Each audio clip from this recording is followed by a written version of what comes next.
Alright, this is going to be very fun because I will show you how to speak English in Indian accent.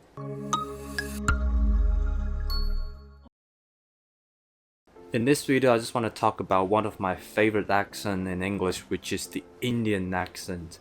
So I just want to say that the way of speaking English in Indian accents is a way to understand the slang, the dialect, such as Hindi or Tamil. So I just want to clarify that this video is purely educational and I don't mean to be racist or criticize their accent. So as a Malaysian, I do have Indian friends who are living in Malaysia as well. They're coming from the South India, so they speak Tamil as their dialect. And apart from that, I'm also a great fan for the Hindu culture. If you can see on my arm, this is Gayatri mantra. Is basically written in Sanskrit language. This is the ancient language in Hinduism, and I actually can chant this mantra. It is called Gayatri mantra. It's a peaceful chant. And as a Malaysian, every day I eat thosai. In India, probably they call it tosa. So I eat thosai every single day for most of my breakfast. And for most of my dinner, I always opt for Indian rice because they have very nice curry, the dal, the crab curry, fish curry, the banana leaf rice.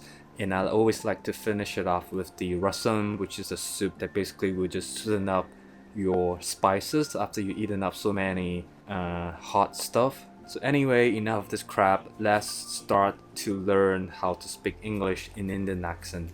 And when you listen to them speaking, there are lots of strong vocal sounds. So what does it mean by that? So for example, N sound and R sound. N would be like N, R would be R, just like a tap R sound. And also there's lots of B sound and the D sound. So I'm going to talk about B and D sound later on. So every time I try to imitate them speaking English in Indian accents, I always have a phrase to practice with those strong vocal cord sounds with the N, R, B, D sound. For example, in the park. So there are lots of N sound, R sound, B sound, and D sound. So you can just practice with me. In the park. So this phrase actually has no meanings. It's just a way for me to practice on how they really speak their English.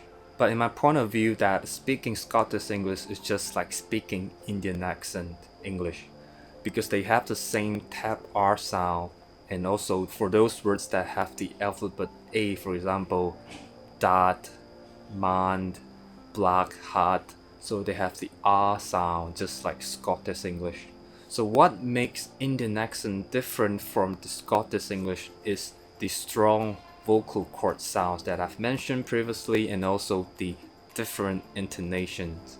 So when we talk about how Indian people speak English in their own intonation, is actually very depending on their dialect which they're speaking. For example, Tamil, which is widely spoken in Malaysia, I've learned few phrases from my friend. For example, Vanakkam, Kalai Vanakkam, which is good morning, or Romba Nandri, Enaku Puriyala. So you can see that when I say those phrases, there are lots of strong vocal cords. For example, the R sound and the N sound. For example, Vanakkam.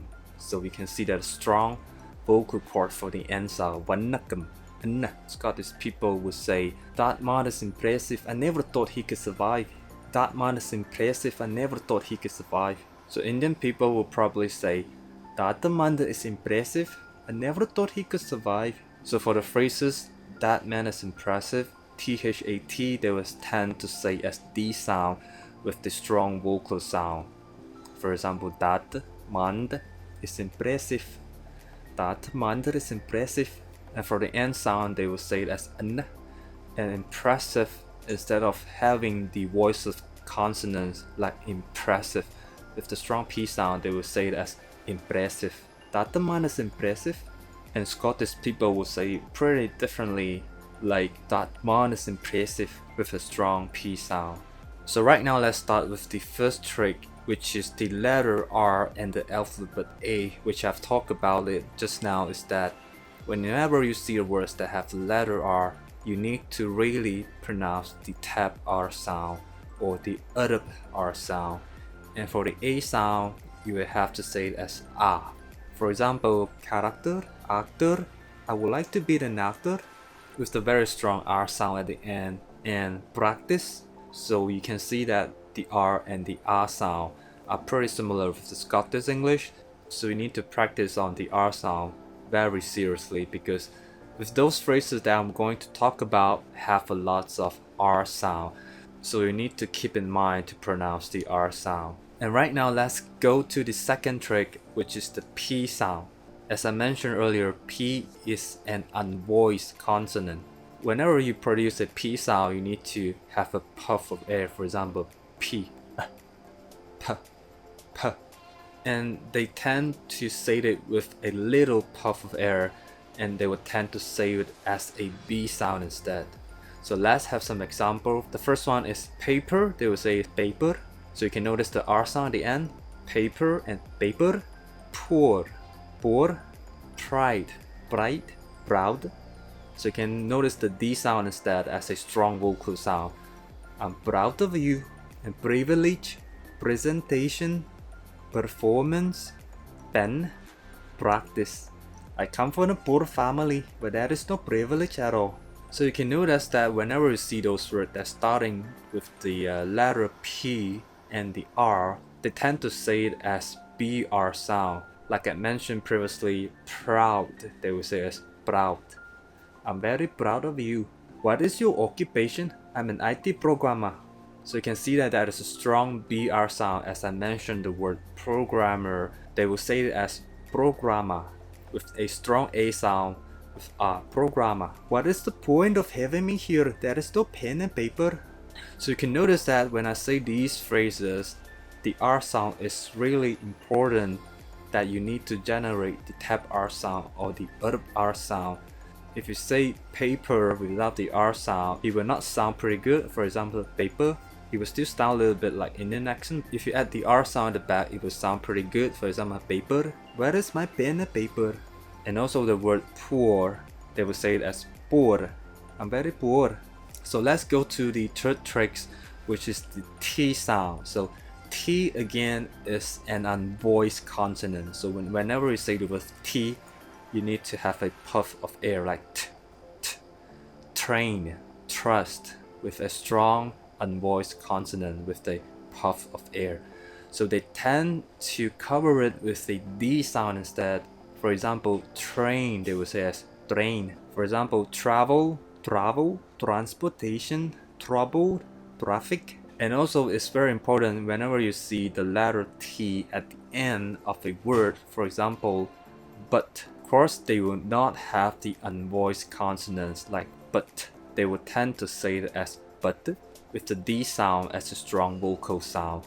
But, that, what is your life purpose? For the past few months I've been traveling a lot.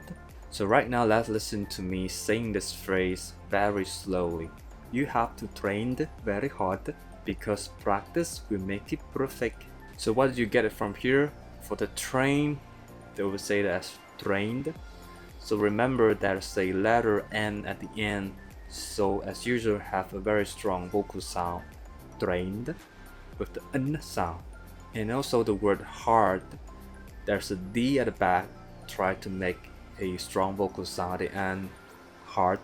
And for the word practice, like I mentioned earlier, try to say it with the BR sound, practice. Instead of saying practice, you can say it as practice. I know that I've been exaggerating a lot on the vocal cord sounds, such as the D sound, N sound, R sound, and the B sound. And this is really how they're speaking as a baseline, and this is where you can start to pick it up. How about let's learn another phrase. For example, what is your problem? You can see there are lots of voiceless consonants. What is your problem? So they will say, what is your problem? What is your problem? So you can add a little bit intonation at back. What is your problem? So the next phrase is, I have created a lot of trouble. I never thought I could survive for a month. I think that's all about it on speaking English in Indian accent. So again, this video is for educational purposes, and I meant no disrespect, alright? So if I have to pick a phrase that really could bring out the Indian culture, the Indian taste from it, I would pick this phrase, which is, what is the point of having me here when there is no pen and paper? What is the point of having me here when there is no pen and paper?